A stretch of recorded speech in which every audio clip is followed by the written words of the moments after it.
I've always wanted to make a video on Captain America the Winter Soldier, not only because it's a fantastic movie, but because it's one of the best Marvel movies ever made. The issue is that I've never had a solid point of reference to compare and contrast why this is so good within the Marvel universe. But now that we have this mess, it's made my life so much easier. If you were to tell me that the Captain America saga was to end as a trilogy, that would have been fine. I'm more than happy with what we've gotten. Some of the best movies Marvel has ever made and most likely will ever make. But that's not the world we live in. The Marvel machine has to keep pumping out movies year after year, and that's why we have Captain for America. These are very similar movies, but one of them is really good and the other is really bad. Now, before we begin, I think I should clear some things up. I like Falcon as the new Captain America. I think Anthony Mackie is a good actor. I actually enjoyed what he did in the TV show. Speaking of the show, the movie should have just been that story. I still fundamentally believe that every single 6-episode TV show Marvel has ever created should have been a movie. A TV show is designed to tell a story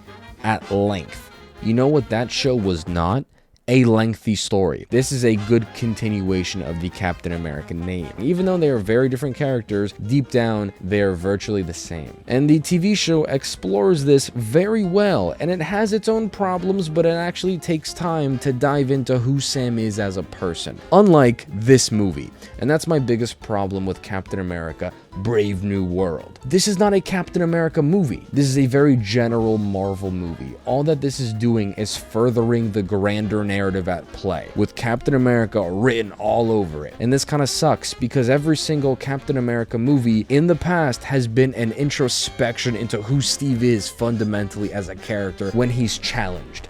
And yes, Civil War is a larger movie with a larger ensemble, but I'd argue that Civil War does more for the character of Steve Rogers than the first or second movie. And that is what is so good about the older movies, because these felt like real films, and A Brave New World feels like it was written by an AI who was fed all the previous Marvel installments and was told to spin out the next Captain America. And I hate to say that because AI is an abomination when it comes to creative work, but that's what this feels like. And after watching these movies back to back, you start to realize this is the same movie. Captain America is on his own against a shady government that's pulling the strings behind the scenes, but not without his trusty sidekick and Black Widow assassin. Both of these movies are considered political thrillers, but one is definitely more true to the genre than the other. And I'll let you guess which one that is. I don't even know where to begin. I'll sum it up right now. This is The Winter Soldier, but on a budget. Take that movie, cut it up into little pieces, give it to ChatGPT, and have it put it back together. The opening, that's the same. We have Captain America rescuing hostages. In The Winter Soldier, we have this tense opening. It's done under the cover of night. This is a rescue mission. The hostages are S.H.I.E.L.D. agents. And here we have Sam doing basically the same thing, but the hostages are nobodies, and there's a thing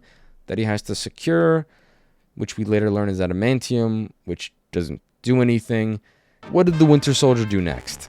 Was it a Captain America one-on-one fight scene? Yes, it was. And what did A Brave New World do?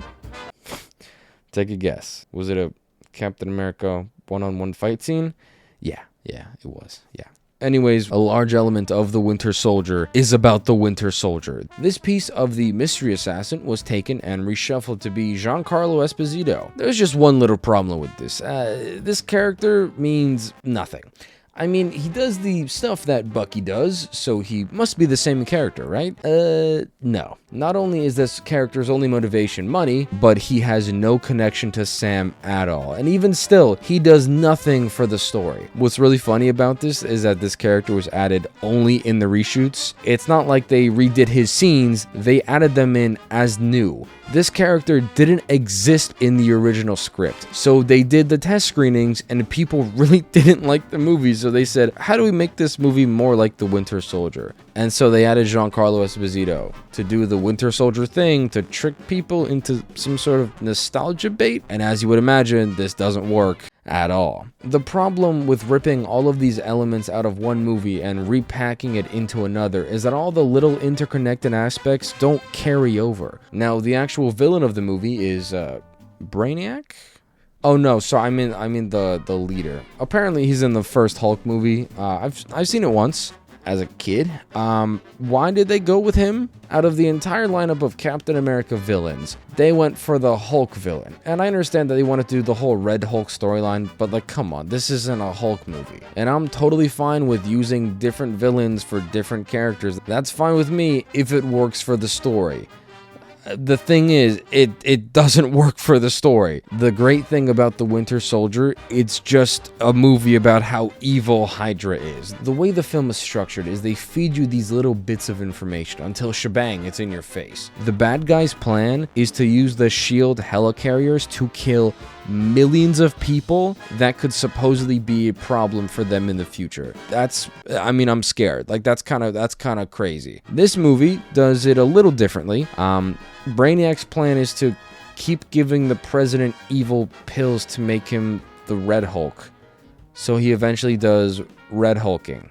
I don't know. My question is, did no one else check these pills for evilness? So you're gonna tell me Han Solo is gonna trust the guy that he imprisoned with saving his life with magic pills that he'll take without anyone else checking? Does Han Solo not get that maybe Brainiac would do something like this, or is it just me? Not to mention, Brainiac uses mind control. Mind control. That's back, by the way. Guess where that's from? You'll never guess where that came from. He does it to control Isaiah Bradley to try and kill Red Hulk. But was this just a ploy for him to activate the Red Hulk if he shot him? I don't know. It doesn't make any sense. Speaking of mind control, it's a very large part of Bucky's character. In that movie, they broke him. When I first watched The Winter Soldier as a kid, and I saw this, I was looking away like, what the hell? How can you show this on TV? It is one of the darkest aspects of the film, and that's why I like it. This doesn't feel like a Marvel movie. This just feels like a movie. And we fast forward a decade, and mind control is now flashing lights on your phone and music. It's too easy. I know it sounds like I'm picking on the movie, and I am, but they're recycling really intriguing concepts and demystifying them. It kind of makes it like lame. Like, anyone can be mind controlled now instantly. That's not fun. I don't like it. I don't want that. It's kind of funny that the one original aspect of the movie is the worst part about it. The evil pills, you pick the wrong villain, you tell the wrong story, and you try to make it look like the Winter Soldier, and you wonder why people don't like your movie. Usually, I'm not the biggest fan of the we have to save the world trope, but I prefer it a lot more to whatever this was trying to be. And you know, I'll give the movie props. They finally mentioned something about the Celestial from Eternals. That's something, but they never do anything with it. It's just a backdrop. This could literally be anything, and that's not a good thing. They also bring in adamantium because politics, but it's never shown or talked about after the 24-minute mark. I guess they're gonna do stuff with it later, and I just love when movies do that. Oh, before I forget, what is this line about Han Solo trying to restart the Avengers? That goes nowhere. I bet it's for later. That's why I'm watching this movie, so I can make the connection later. I love Marvel so much. A lot of stuff is introduced but never expanded upon because I guess the producers forgot to add that into the ChatGPT prompt. This is a Captain America movie in which the supposed main character is so incredibly underwritten that you would think he is the background character. And Sam's whole thing of not taking the serum, I still applaud him for that, right? That's a clap. And so does the movie. There's a nice bit at the end where the sidekick says like, he wanted to be like Sam Wilson. I like that. That's good stuff. But Sam is so far away from being human, it's not even funny. All his upgrades, his new wings, his gizmos and gadgets, he is so coddled by technology that he is very nearly invincible. Steve's whole thing is he can do this all day. Well, Sam's tech can do it for him all day. More or less, he's just replaced the juice with the technology. And speaking of background characters, like Sam Wilson is, Black Widow is back as a less interesting Black Widow, and so is Falcon. I actually like the sidekick. I take that back. He's fine, but they function identically. This guy is the same as Sam was in The Winter Soldier. I want to talk about tone for a little bit. This genre, political thrillers, spy thrillers, whatever you want to call it, heavily rely on suspense, tension, a general sense of dread. Any break in this immersion and the movie falls to pieces. The Winter Soldier very elegantly dances this line. They keep it kosher. The writing is very quick-footed, they never spell it out for you what's gonna happen. It's up to the audience to interpret what's being presented. It's a simple trick to keep the audience engaged by not revealing too much in conversation. I've also made a video on the music used in the movie, but in short, it's really good. The sound effects work for the film, and they never use licensed music when they don't have to. And don't get me wrong, they do use the Trouble Man soundtrack, but it doesn't seem out of place because it's woven into the script. It never breaks the immersion, and A Brave New World does everything the opposite. Not only do they use licensed music when they don't have to, but the script is the single worst thing about the entire movie. So I take notes when I watch the movie, right, for stuff I'm gonna say here, and every 5 minutes I write the same thing. Stop telling me things. You know that old saying of show, don't tell? I think Marvel's forgotten what that means. This film has a terrible habit of spelling out every single thing on screen. Like, take this scene for example. This is a very minor line, but still. Why is there a lab in this prison? How is this place? Why is there a lab in this prison? Is the audience too stupid to watch the movie and see the lab in the prison? Falcon number 2's line makes sense. The hell is this place? This is an appropriate question. I could be reaching here, but at times it feels as though they wrote the script to include more of these lines. These descriptive little lines just to say what's on the screen. It makes me think the script was designed for Zoomers. If they're on their phones or just too busy to be watching the movie, at least they can hear what's going on. Unfortunately for the rest of us, it is mind-numbing. It's like the movie thinks I'm 12 years old. You can turn your brain off, and as long as your ears are in the vicinity of a speaker connected to the movie, you're gonna be fully aware of what's going on. Is it fair to say that I felt no thrill throughout the entire runtime? Is that a little mean? I'm not even going to mention how bad this movie looks. It's just a guarantee at this point. And the final battle is the epitome of everything wrong with Marvel.